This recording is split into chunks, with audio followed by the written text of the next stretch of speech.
Sa bayan ng Paoay. Siyempre, sa mga pinupuntahan talaga rito is yung kanilang church. Yes, and welcome.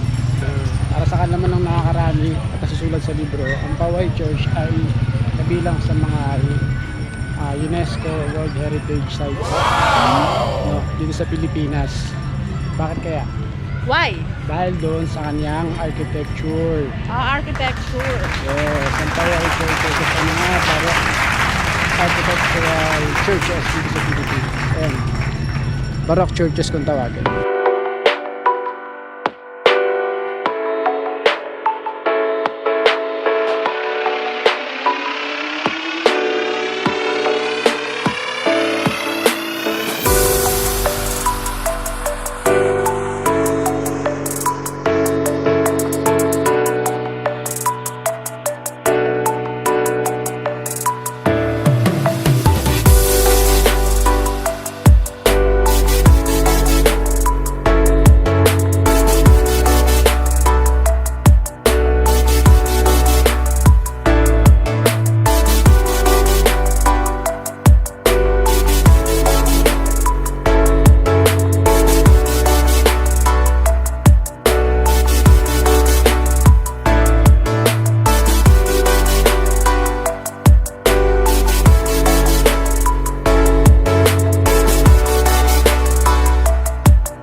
Church of Paoay.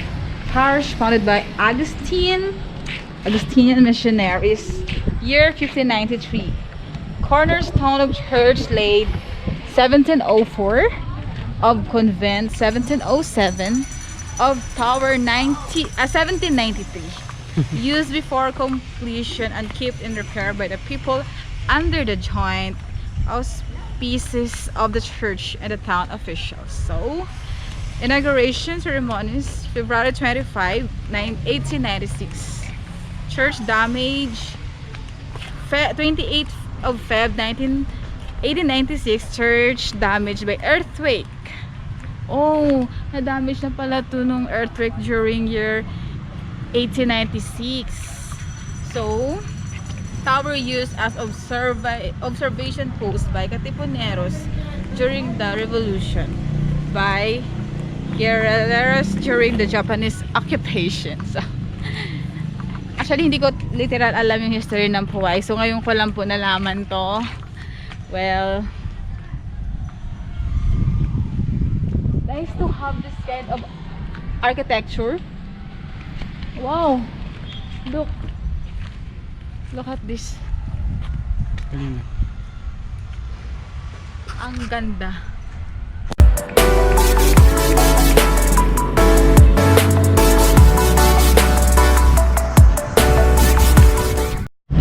Alright, so here we go. Nandito na tayo ngayon sa Bantay Bell Tower. So, doon ko lang natin na mag-register. Here's the please. Register here.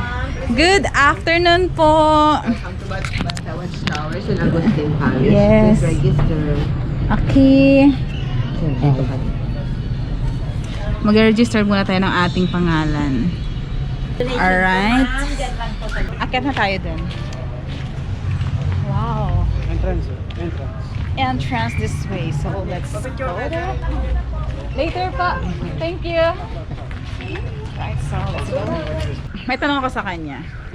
Para saan ang mga bell tower? Ang mga bell tower nung araw, nung panahon ng mga Kastila, ayun yung ginagawang parang watchtower nila. Okay, watchtower. Yung mga sundalong Kastila, hindi sila nakatingin kung may mga paparating ng mga kalaban Oh, yan yung purpose ng bell tower dati. Okay. Actually, hindi lang basta kampana nakalagay dyan, pati mga isang kanyon Okay. meron. Yan ang purpose ng bell tower ng panahon ng Kastila dahil sa digmaan. Alright, that's a demand. So, we are allowed to enter bell tower dito. So, Bantay Bell Tower. Okay.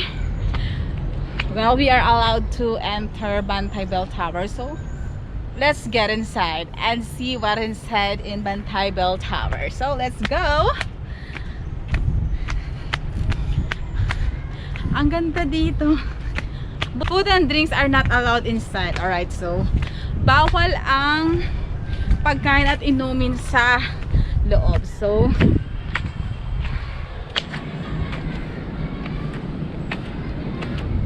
wow, that's wow. You are now standing in front of the bell tower. Under this St. Augustine Placenta. This was constructed in 1591. What happened? Nababandal talaga. Watch your step by management. Let's go. Let's go. Okay, Lag. you go first. Alright, so we are now entering the Bantay Bell Tower. Oh. Wow. Alright.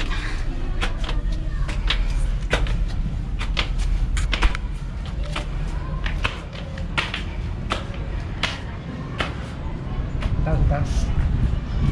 Let's go. So, nung araw talaga, dito nakatingin yung mga sundalo ng Kastila. Kasi bakit? Tanaw na tanaw ang buong bayan. Yun. Oh. Tumingin ka dito, tanaw. Sa kabila, tanaw. Dito, ganun din.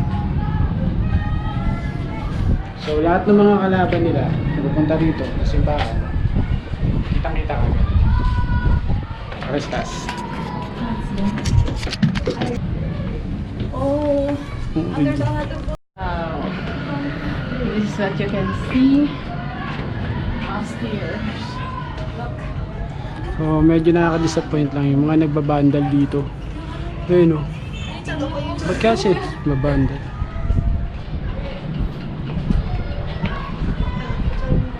Yung bell original pa. Sige, mag-photoshoot kayo. Grabe, original pa yung mga bell nito. Yes, kaso na ano mga ano talaga. Look. Oh, gumagana pa yan. Hindi. Ano? Binabandalan? Oo nga eh. Which Ito is yung mga nakakasira. nakakasira talaga yung mga nagbabandal na to. Ano kaya kung malaman nilang nandito kayo? Ano naman? Liwanag lang. Ay, yun lang. A lot. A lot of vandals here. Wow. So yun lang, Not medyo good. nakakasira talaga. Hindi nakaka-disappoint. So, Josephine Love Pascal, ewan ko sa inyo bakit kayo nagsusulat dito. Yun lang medyo nakaka-disappoint sa mga turista na pupunta rito na hindi marunong mga alaga ng mga ay nako, gaya nito. Nakaka-disappoint lang. It's time for Kaya kayo photo shoot. Huwag yung gagayahin itong mga to. Yeah. Alat. Grabe. Grabe, grabe. Grabe talaga. Ang ganda dito. Well, it's time. Alright, sa mga hindi nakakaalam, itong Bantay Bell Tower, except sa explanation kanina ni Jobert, ito ay Bell Tower of Santuario de Nuestra Señora de Caridad, St. Augustine Parish, Bantay, Ilocos Sur. So this was constructed in 1591 to 1592, almost 2 years, as the belfry of the church and at the same time the watchtower of the town. We encourage you also to spend a little of your time to pray inside the church where the miraculous image of Apo Caridad awaits you. Have a safe journey. Which is this this information is given to us which is posted inside the Bantay Bell Tower before you going upstairs. So, well, sa mga hindi nakakaalam, Yun na yun. yun na yun. Yun yung isa sa mga bagong learning natin for today. Let's go! Habang wala pa sila, saan yung ring? Wala, bawal dito mag-basketball. Wala namang ring dito. Nagkaroon na ako dito. So, Sige.